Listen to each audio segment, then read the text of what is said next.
कुछ समय पहले की बात है। करमपुर नाम के गांव में धर्मपाल नाम का गरीब किसान अपनी माँ के साथ रहता था। गांव में उसकी छोटी सी जमीन थी। वो खूब मेहनत करके खेती करके गुजारा करता था। एक बार धर्मपाल की माँ की तबीयत अचानक बहुत खराब हो गई। उनके इलाज के लिए उन्हें अस्पताल ले जाने की जरूरत थी, लेकिन धर्मपाल के पास इतने पैसे नहीं थे। अगले दिन वो खेत में काम करते करते सोचता रहा कि अब आखिर कहाँ से आएंगे पैसे। सोचते सोचते वो एक पेड़ के नीचे जाकर बैठ गया। उस पेड़ के ऊपर किसी औरत के हंसने की आवाज आई। धर्मपाल ने डर कर ऊपर देखा। पेड़ पर लाल साड़ी में एक चुड़ैल बैठी हुई दिखी। उसकी भयानक शक्ल, नुकीले दांत और बड़ी बड़ी लाल आंखें देखकर धर्मपाल बहुत डर गया। कौन हो तुम? मैं माया हूँ। तुम पैसों के लिए परेशान हो ना? हाँ, पर तुम्हें कैसे? तुम जाकर बड़ी हवेली के राजन सेठ से पैसे क्यों नहीं मांगते? यदि उसने तुम्हारी मदद नहीं की तो मैं उसे देख लूंगी। पर तुम्हें कैसे? इतने में जोर की हवा चलती है और चुड़ैल अचानक गायब हो जाती है। राजन सेठ गांव का जाना माना अमीर जमींदार था। गांव में वो एक आलीशान हवेली में रहता था। धर्मपाल उस हवेली के बाहर पहुंच गया। उसने बाहर खड़े नौकर से पूछा, क्या सेठ राजन घर पर है? हाँ, सेठ अंदर हैं। तुम्हें उनसे क्या काम है? भाई, मुझे उनसे कुछ पैसे उधार लेने थे, बहुत जरूरत है। ठीक है, तुम अंदर जा सकते हो। वो अंदर गया और सेठ के सामने जाकर हाथ जोड़कर खड़ा हो गया। कौन हो तुम और यहाँ किस काम से आए हो? सेठ, मेरी माँ की तबीयत बहुत खराब है। उन्हें जल्द से जल्द शहर के अस्पताल ले जाना होगा। इलाज के लिए बड़ी रकम की जरूरत पड़ेगी। मैं पास के खेत में किसान हूँ। यदि आप मुझे कुछ पैसे उधार दे सकें तो बड़ी कृपा होगी। मैं धीरे धीरे करके आपके सारे पैसे लौटा दूंगा। ठीक है, कितने पैसे चाहिए बोलो?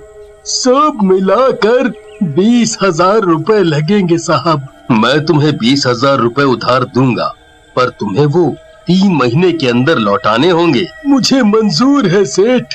और धर्मपाल सेठ से पैसे उधार लेकर वहाँ से चला गया। उसे एक तरफ इतने पैसे लौटाने का डर सताने लगा, दूसरी ओर माँ की बिगड़ती हालत की चिंता। इतने में धर्मपाल उसी पेड़ के पास से गुजरता है। अचानक जोर से हवा चलती है और पेड़ से माया की आवाज आती है, जाओ जल्दी से अपनी माँ को अस्पताल ले जाओ, इससे पहले देर हो जाए। धर्मपाल घबराता है और दौड़ते हुए अपने घर पहुँचता है। माँ खाट पर लेटे हुए जोर जोर से खांस रही थी। माँ की नाजुक हालत को देखकर वो उन्हें कुछ नहीं बताता। माँ, हम आज अस्पताल चलेंगे। इलाज के बाद तुम बिल्कुल स्वस्थ हो जाओगी। धर्मपाल माँ को अस्पताल लेकर गया। वहाँ उनका इलाज करवाया। कुछ दिन में धर्मपाल की माँ स्वस्थ हो गई और दोनों वापस गांव लौट आए। अब धर्मपाल खेत में और मेहनत करने लगा ताकि उधार चुका सके, पर बदकिस्मती से उसकी सारी फसल खराब हो गई।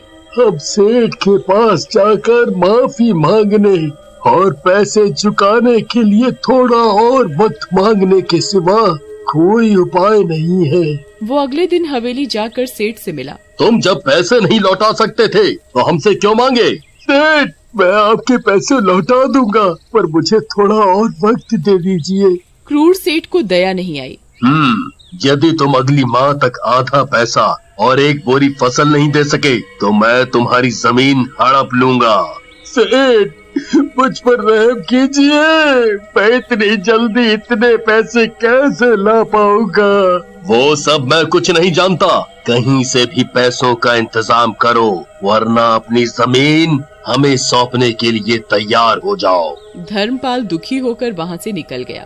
जाओ, हमारे लिए खीर लेकर आओ। नौकर खीर लाकर सेठ को देता है। सेठ जैसे ही खीर को खाते हैं उनका मुंह जल जाता है। वो झटके से सारी खीर जमीन में गिरा देते हैं और चिल्लाने लगते हैं। हाय रे, जल गया, मेरा मुंह जल गया।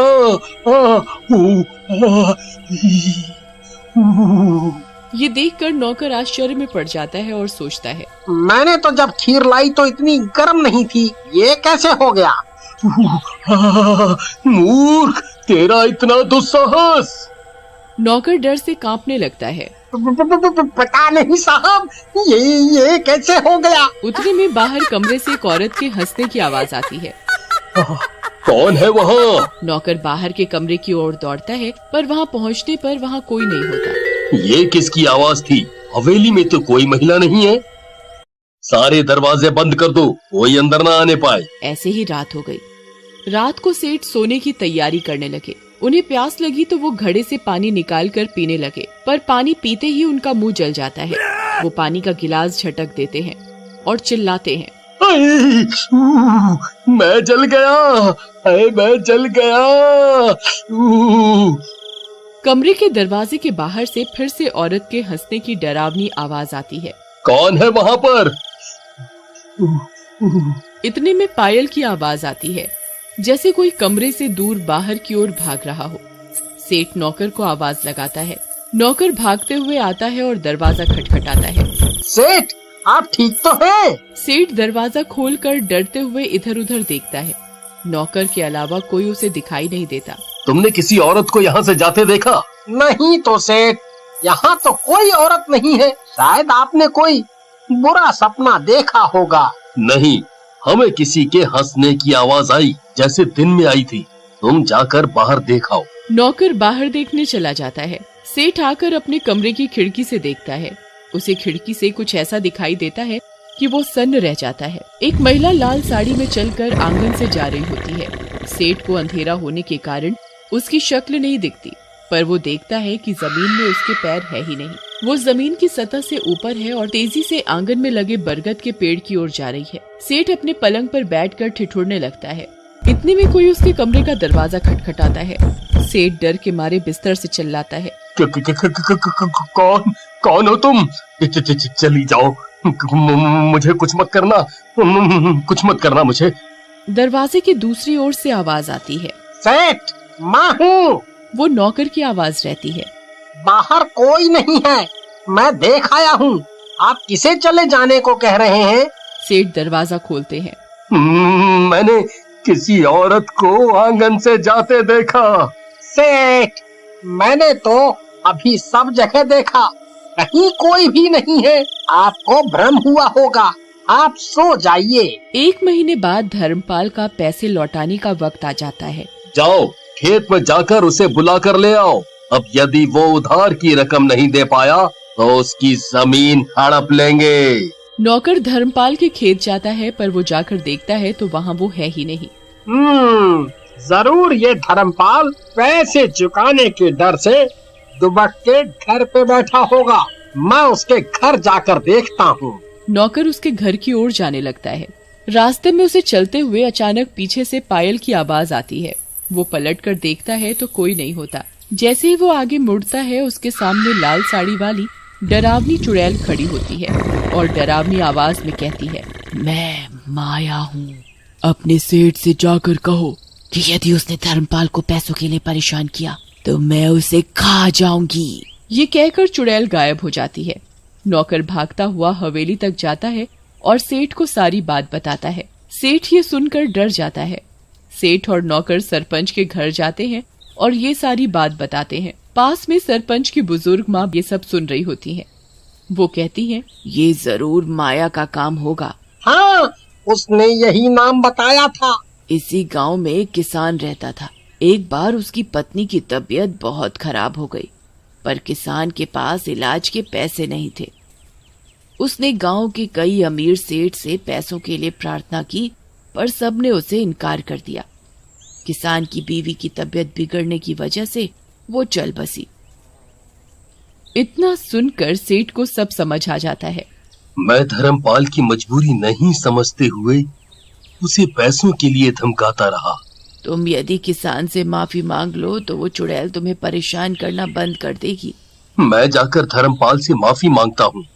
सेठ धर्मपाल के घर जाता है। जाकर देखता है कि धर्मपाल बुखार से तड़प रहा है। मेरा बेटा धर्म उधार चुकाने की चिंता के कारण बहुत बीमार पड़ गया है। माँ जी, मुझे माफ कर दीजिए। मैं ही वो सेठ हूँ जो धर्मपाल को पैसों के लिए धमकाता रहा। धर्मपाल, मुझे माफ कर दो। तुम्हें उधार के लिए अब मैं परेशान नहीं करूँगा। तुम्हें वो उधार चुकाने की भी जरूरत नहीं, बस तुम स्वस्थ हो जाओ। बहुत बहुत शुक्रिया सेठ, मैं आपका आभारी रहूंगा। माया चुड़ैल ने फिर कभी सेठ को परेशान नहीं किया।